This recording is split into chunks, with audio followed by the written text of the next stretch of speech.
early in the morning. I've had my 2 cups of coffee. I'm sort of awake. I wanted to talk about this whole short scale bass thing with you all. Um, this is the beautiful Woodcraft bass I like playing more than any bass I own, really, for gigs anyway. Short scale. I've got labella flat wounds on it. The light 104 on the E. I had a bridge mute in. I left it in for the whole gig yesterday. I had a blues gig, an event outdoors, 3 hours with the bass on,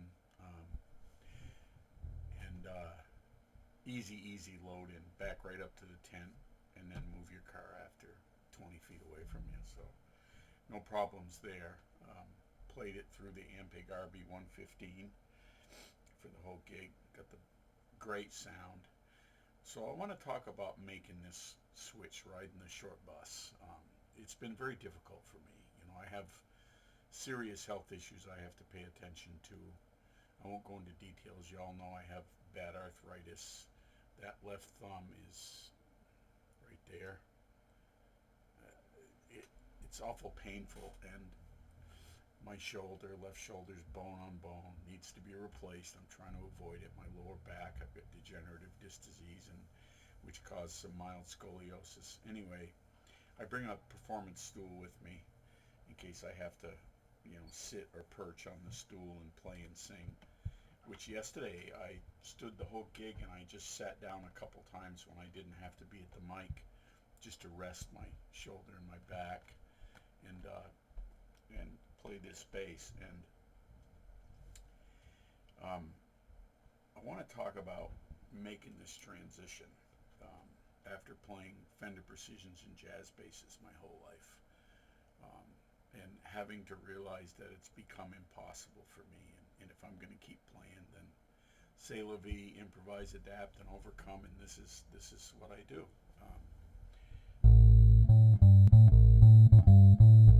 I'm only 5'7.5", so it doesn't look that small on me. It feels a little small. I play a lot by feel when I'm not reading, and if I'm singing, I can't really be looking down at my bass much. So the other problem was that I'm wondering if you all discovered was going back and forth between the 34 and the 30. Sometimes I would make muscle memory mistakes and realize, oh crap, I'm in the wrong key, because it's 4 inches shorter, this neck. So, your lower position isn't down here anymore. It's here. And that transfers to the upper positions too. So if you're playing in a band and you're doing blues and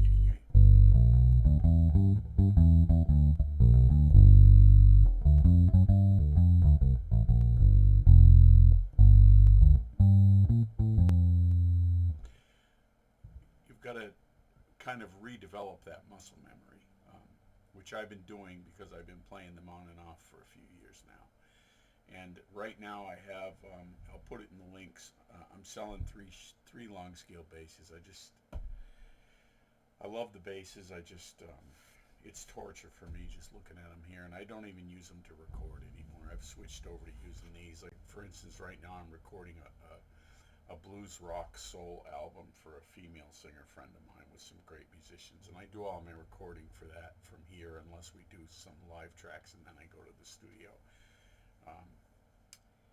But I've been using this bass and my Shea Cove bass. And I really can't tell the difference much between this and the 34-inch Precision. Speaking of which, I want to mention, when you put a snark tuner on, like I have on, and I noticed this going back and forth, but the short string has a more pure low end, mid-range, up and down the neck. There's no dead spots. What you're perceiving as dead spots is the fact that I have a sponge mute under the strings, which is my preferred way to play a flat wound strung bass. But a P bass, when I use the snark tuner, when I hit that low E to tune it,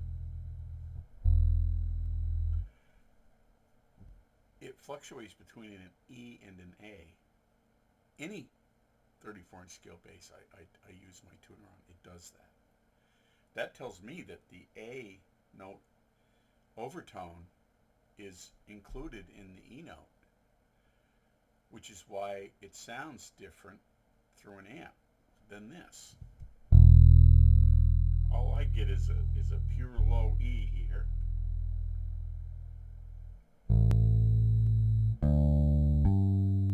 Every single string. There is no overtone fluctuation like there is on a 34-inch scale bass.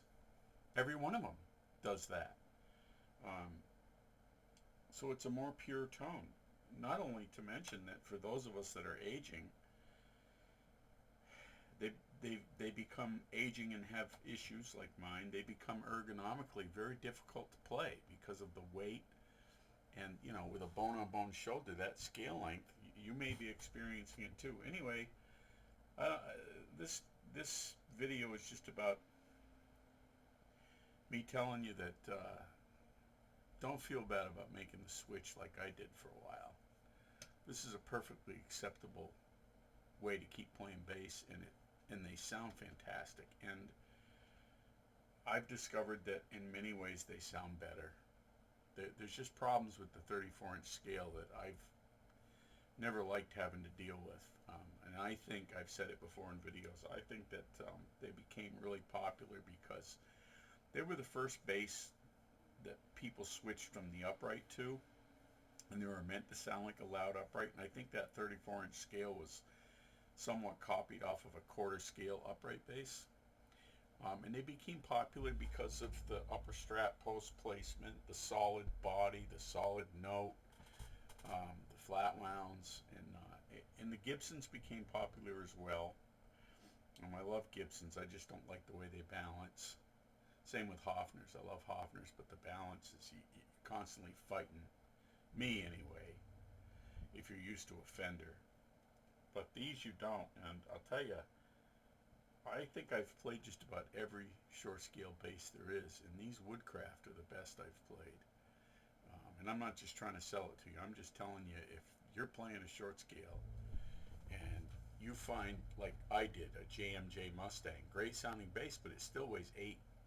Most of them are 8 pounds plus. This one's 6.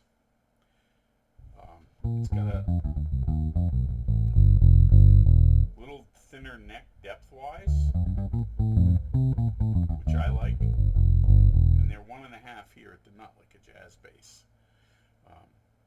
So check it out.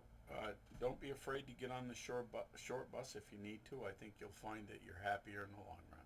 Anyway, see you later. Be kind to one another.